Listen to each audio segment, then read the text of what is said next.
prísť. No ja myslím, že by sme sa teda mohli pustiť aj do takých tvrdších záležitostí. Tu si zahráme ďalšiu záležitosť z labelu Reload, ale tá je naozaj už taká tvrdšia trošku, takže ideme do techna.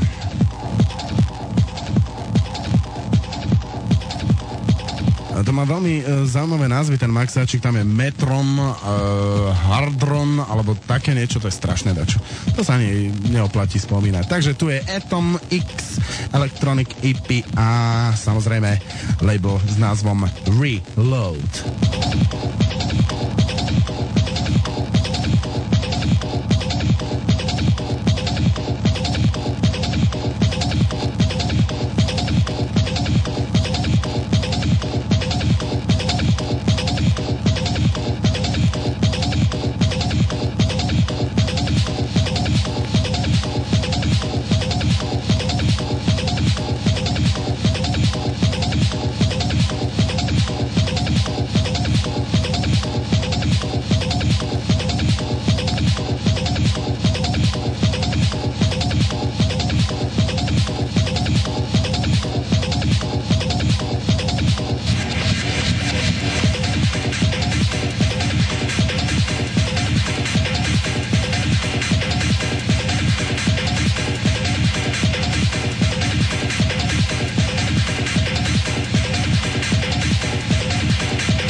Reload, Atom X Electronic EP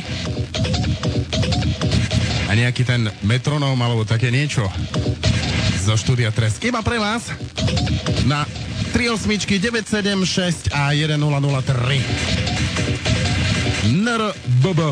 A to všetko iba pre vás z Rádia Nitra práve na tých troch frekvenciách, ktoré som vymenoval a zo štúdia Tresk.